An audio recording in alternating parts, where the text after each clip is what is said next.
এদিকে দেশের বাজারে রেকর্ড দাম বৃদ্ধির পরও পাম্পে কমছে না জ্বালানি তেল নিয়ে ভোগান্তি। তেল নিতে অসহনীয় গরমে ঘন্টার পর ঘন্টা লাইনে দাঁড়িয়ে গ্রাহকরা। সম্প্রতি বিশ্ববাজারে তেলের দাম অস্বাভাবিক বেড়ে যাওয়ায় দেশের বাজারে সমন্বয়ের সিদ্ধান্ত নিয়েছে সরকার। তবে ভোক্তাদের অভিযোগ, দাম বাড়ার পরও একটুও কমেনি ভোগান্তি, বরং এখন থেকে বইতে হবে বাড়তি ব্যয়ের বোঝা। পাম্প সংশ্লিষ্টরা যেটা বলছেন যে সরবরাহের তুলনায় চাহিদা বেশি থাকায় পরিস্থিতি সামাল দেওয়া অনেকটাই কঠিন হয়ে পড়েছে।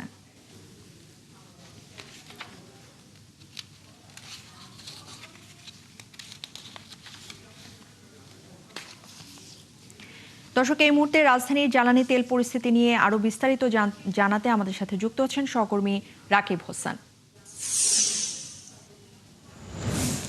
রাকিব, একটু জানাবেন যে কালকে থেকে কিন্তু জ্বালানি তেলের দাম বাড়ানো হয়েছে। দাম বাড়ার পর পাম্প মালিক এবং ক্রেতাদের প্রতিক্রিয়া কেমন দেখছেন, এবং লাইন তো এখনো আসলে বেশ লম্বা, তো সব মিলিয়ে আপনি যেখানে আছেন সেখানকার পরিস্থিতি কেমন দেখছেন?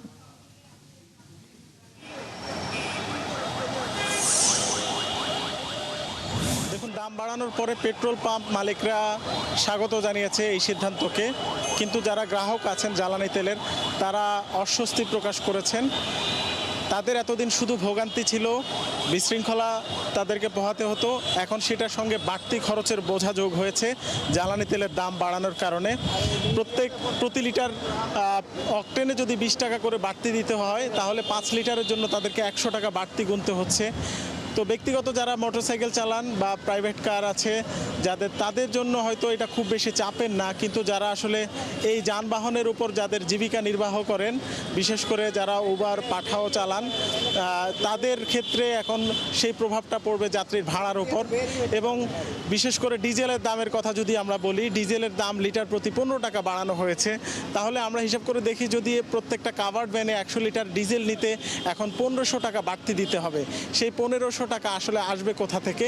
আমরা মালিকদের সাথে কথা বলেছি, তারা বলছেন যে এখন তারা ভাড়ার সাথে এই দামটা সমন্বয় করতে হবে। ভাড়ার সাথে যখন এই জ্বালানি তেলের বাড়তি দামটা সমন্বয় করতে যাবে, তখন কিন্তু ওই পণ্যের উপর এই প্রভাবটা পড়বে, অর্থাৎ মূল্যস্ফীতি বেড়ে যাওয়ার একটা সম্ভাবনা তৈরি হয়েছে। এখন আপনি পাম্পের মধ্যে যেই পরিস্থিতি দেখতে পাচ্ছেন, আমরা মার্চের শুরুতে এই পরিস্থিতি দেখেছি।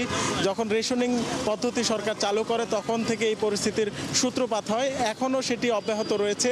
গতকালকে রাতে সব ধরনের জ্বালানি তেলের দাম বাড়ায় সরকার, কিন্তু পাম্পের পরিস্থিতি আসলে বদলায়নি এই দাম বাড়ানোর কারণে। পাম্পে যে সংকট, যে লম্বা সিরিয়াল, যে ভোগান্তি, সেটি অব্যাহত রয়েছে। এখন মানুষের প্রশ্ন যে সরকার বলছে জ্বালানি তেলের পর্যাপ্ত মজুদ রয়েছে দেশে, তাহলে এই সংকট কাটছে না কেন?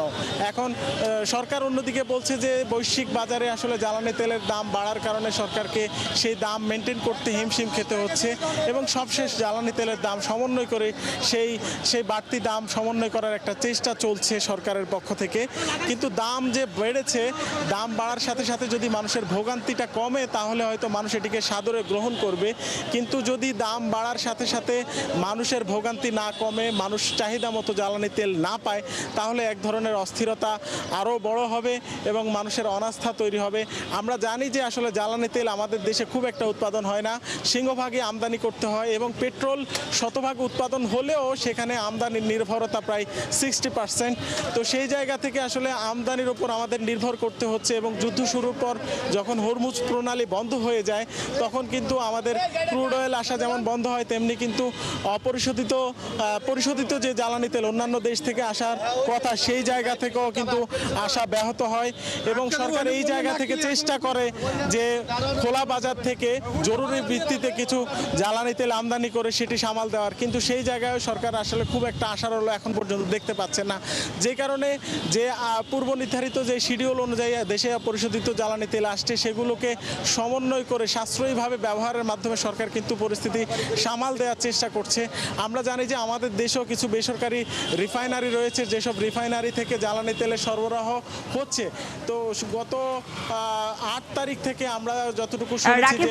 রাকিব হোসেন, আপনাকে ধন্যবাদ আমাদের সাথে যুক্ত হওয়ার জন্য।